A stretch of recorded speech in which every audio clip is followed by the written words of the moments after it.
Ina Podcast.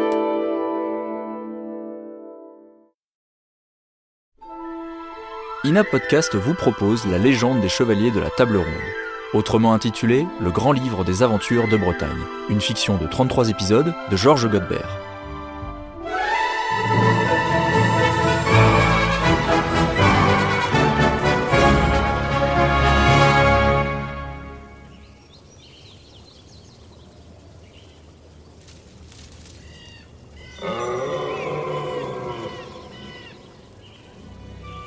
Dans cet épisode, un beau cerf blanc fait son apparition à la cour du roi Arthur. Mais est-ce un animal domestique, fantastique ou un mirage ? Au Moyen-Âge, l'homme vit au contact permanent des animaux. Les animaux sont partout, dans les maisons, les rues, les prairies, les forêts.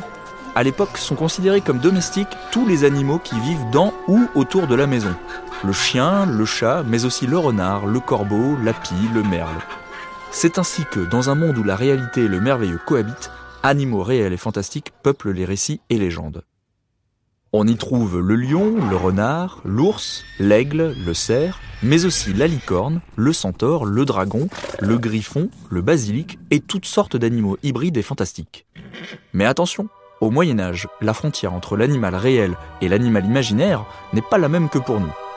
Au XIIe siècle, on croit encore à l'existence des dragons et des licornes, et le cerf blanc, animal rare et inatteignable, symbolise la quête de sagesse ou encore Jésus-Christ. La légende arthurienne est, elle aussi, peuplée d'un bestiaire fantastique, et les personnages y sont parfois associés à des animaux. Maître Blaise, rappelez-vous, est accompagné d'un loup, animal auquel le renvoie l'étymologie de son nom. Dans l'un des récits fondateurs de Chrétien de Troyes, intitulé Yvain, le chevalier au lion, le chevalier Yvain a pour fidèle compagnon un lion qui, reconnaissant d'avoir eu la vie sauvée par celui-ci, le suit dans toutes ses aventures.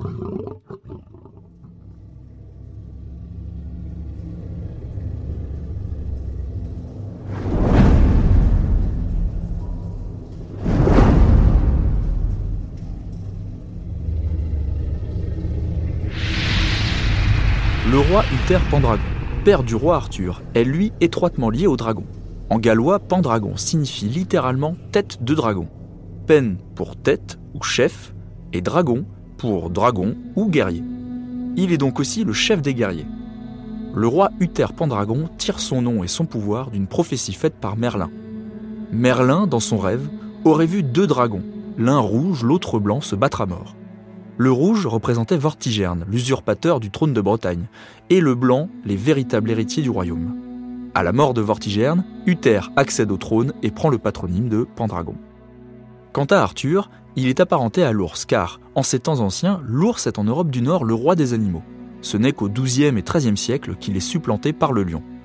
Arthur est, par conséquent, le roi ours. L'étymologie de son nom le renvoie, là encore, à l'animal, puisque en celtique ancien, Arthos signifie ours. Tous ces animaux se retrouvent dans l'iconographie du Moyen-Âge, que ce soit dans les illustrations des manuscrits, les vitraux, les blasons ou les armoiries. Mais rendons la parole à Maître Blaise et retournons aux côtés de Merlin.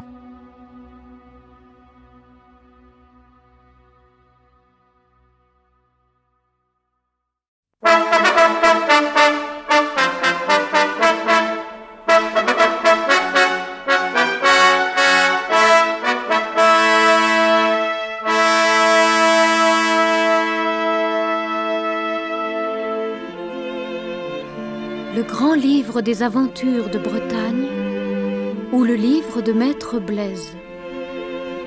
Série d'émissions de Romain Weingarten, d'après la légende des chevaliers de la table ronde.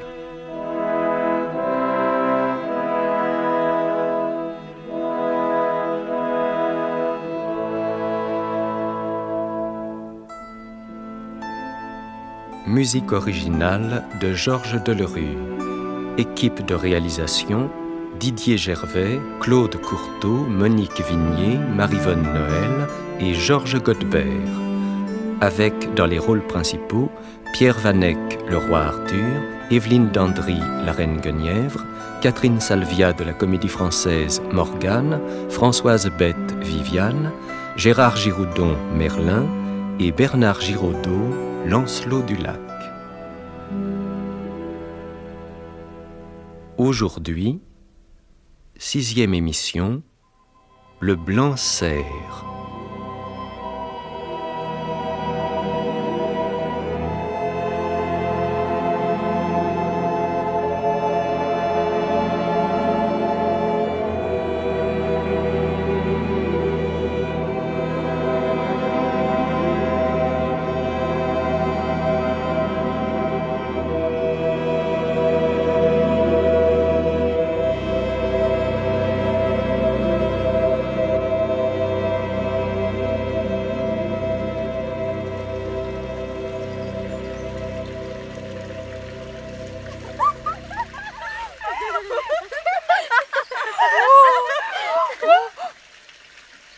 Ami, que faites-vous là?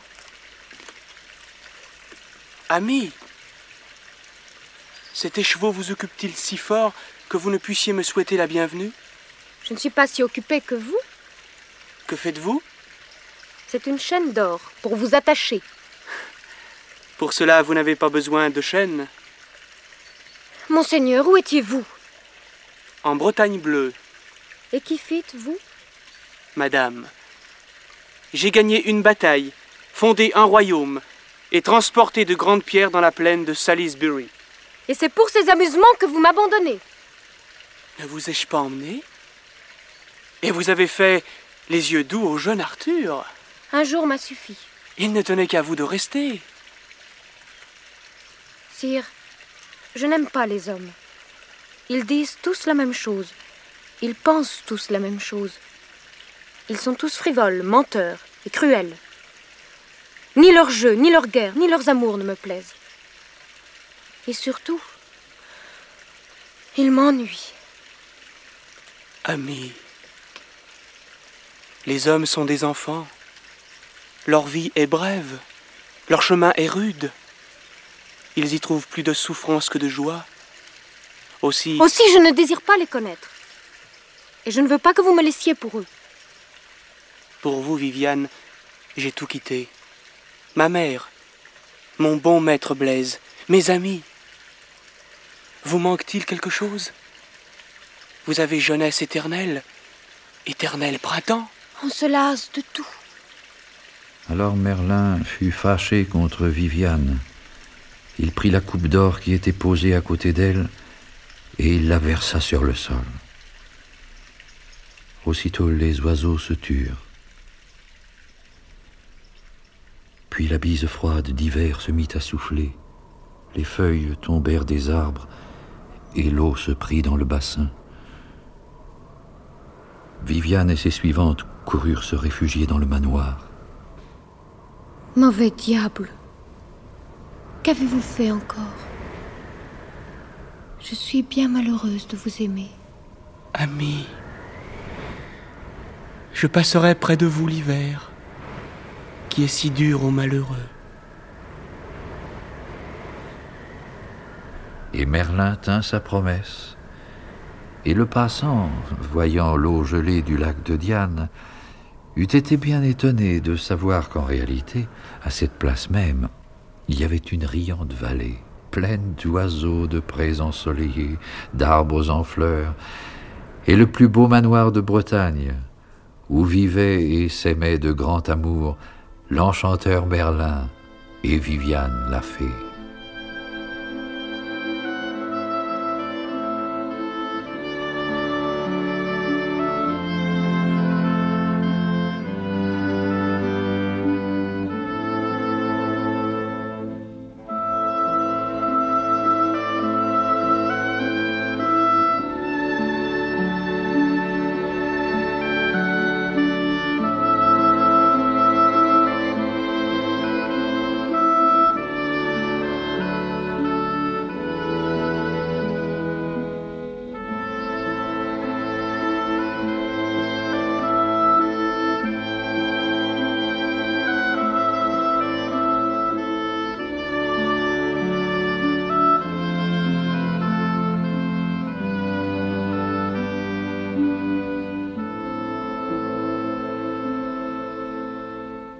Cet hiver-là, qui fut si merveilleusement froid, Merlin demeura sous le lac avec Viviane, son amie. Il lui apprit encore toutes sortes de tours et l'instruisit de beaucoup de choses. Et comme elle était aussi intelligente que belle, elle fut bientôt presque aussi savante que lui. D'aucuns même diront plus, car s'il était diable, elle était femme. Toutefois, il gardait encore quelques-uns de ses secrets. Un soir, il rêve auprès du feu. Viviane s'approche de lui. À quoi songez-vous, Merlin? Devinez. Vous songez à me quitter? Merlin sourit. Il lui désigne un miroir circulaire suspendu au mur. Regardez. Viviane regarde. Elle voit les flammes qui se reflètent dans le miroir. Et voici que les flammes s'effacent. À leur place, on voit une étendue toute blanche. Qu'est-ce? C'est de la neige. Oh! Un loup! C'est à lui que je songeais. Il est de vos amis? Oui. C'est le loup de mon maître Blaise. Je le veux! Je n'aime pas les hommes, mais j'aime les loups. Patience. Vous l'aurez, patience. Vous aurez tout. En attendant, je vous donne ce miroir. Tout ce que vous voulez savoir, vous l'y verrez. Il suffit d'y penser. Alors Viviane vient s'étendre près de Merlin. Elle lui pose les mains sur le front. Dormez. Dormez-vous? Oui? Ce n'est pas ainsi qu'il faut s'y prendre. Apprenez-moi. C'est pour ma suivante qui ne peut dormir. Ah, Viviane, vous ne savez pas mentir. Non, je vous défends, Embrassez-moi. Merlin la baise sur les lèvres. Elle s'endort. Merlin la pose doucement sur la fourrure. Puis il sort sans bruit. Ainsi, il évite ses reproches.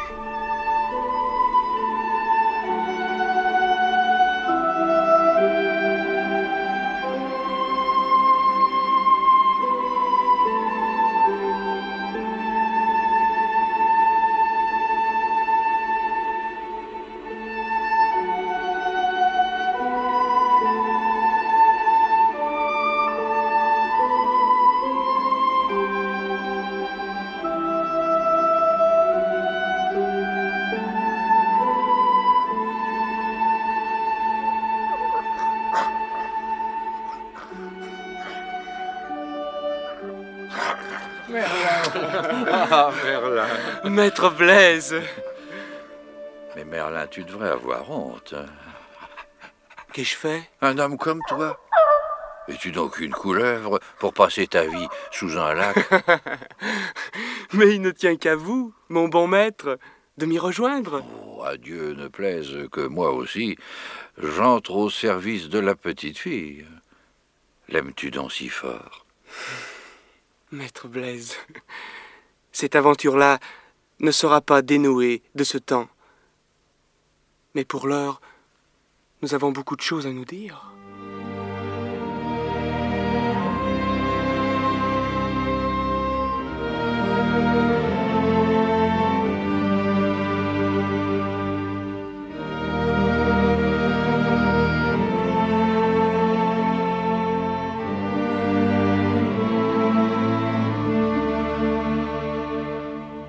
Merlin demeura auprès de moi.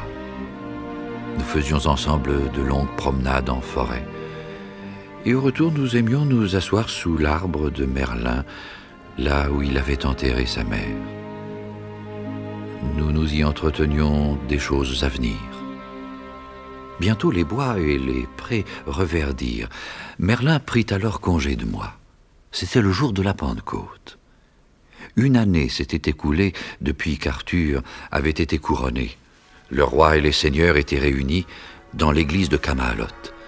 Le peuple s'était massé sur la place afin de les voir sortir. Quand le roi parut, il fut salué d'un grand cri d'allégresse. Et en même temps, on vit s'avancer parmi la foule, portant sur son dos une grande pierre ronde et plate, comme une meule que 10 hommes n'eussent pu soulever, une sorte de paysan qui se dirigea vers le parvis de l'église. C'était Merlin. Et comme il s'approchait du parvis de l'église, le roi le vit, tout rouge et tout essoufflé, et ployant sous le fardeau. Sire Kay! Aidez-moi! Venez m'aider!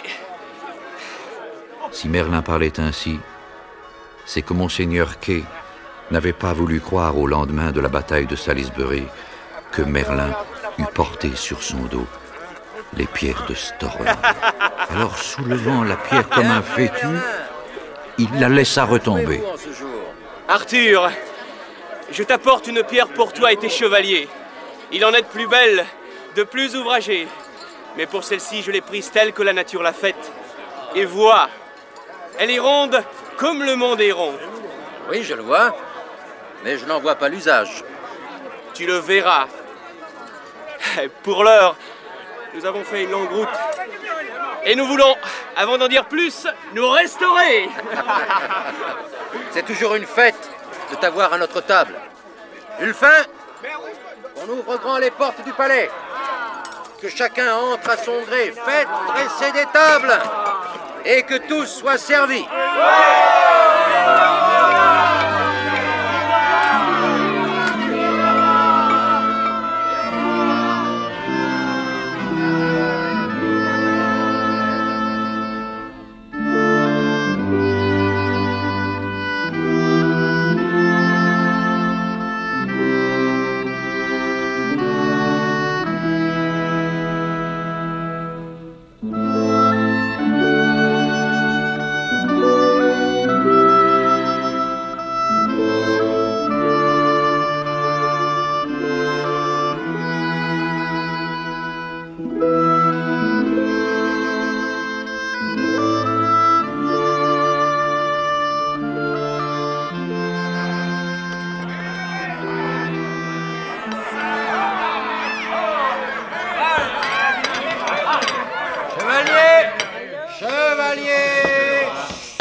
À vous tous, seigneurs de l'Ogre, honneur et joie.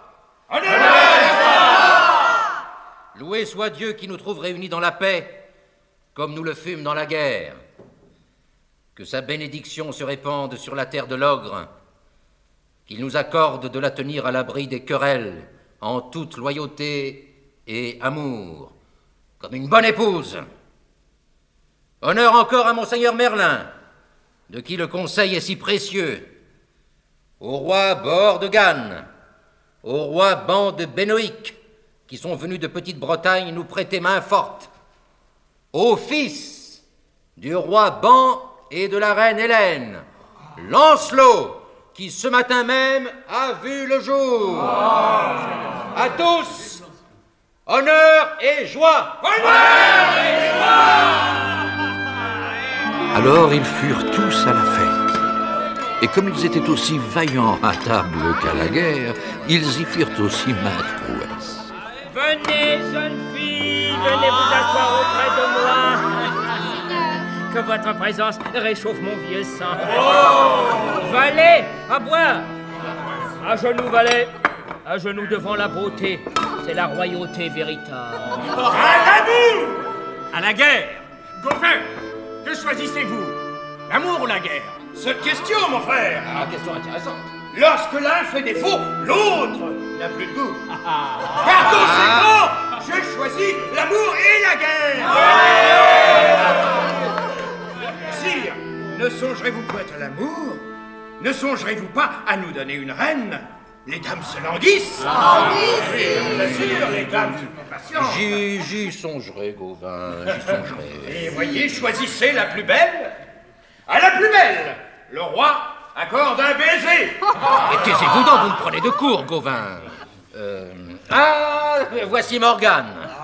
Salut, roi. Ma sœur, je vous dois un baiser. En quel honneur, sire? À la plus belle, j'ai promis. Voilà qui ne l'engage guère, hein.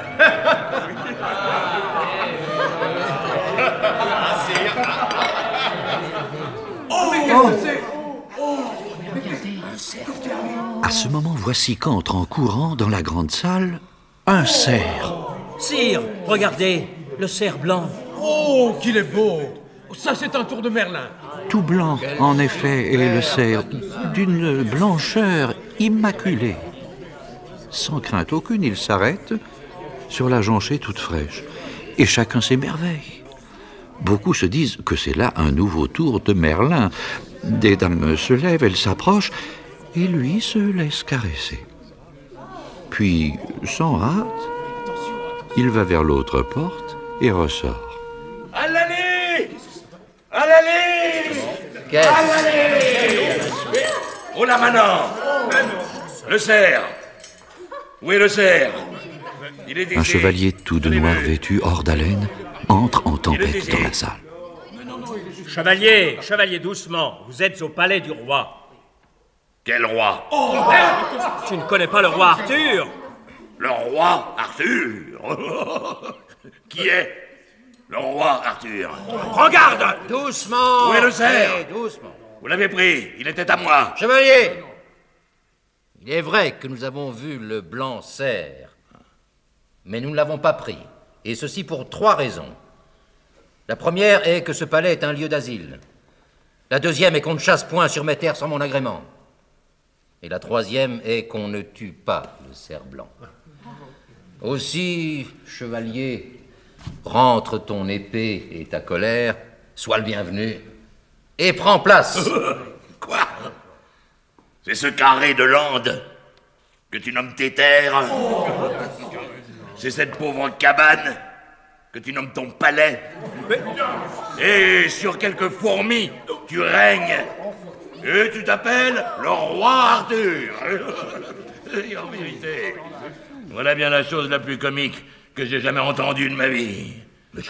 Mais gare au bâton, grand roi, gare à vous. Ah non, je vais vous faire passer le goût de rire.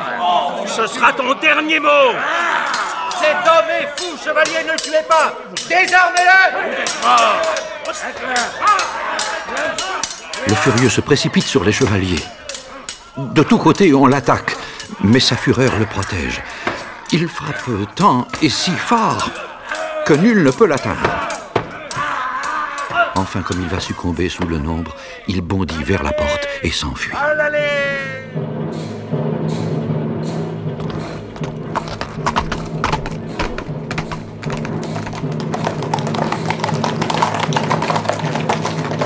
On s'élance à sa poursuite, en vain.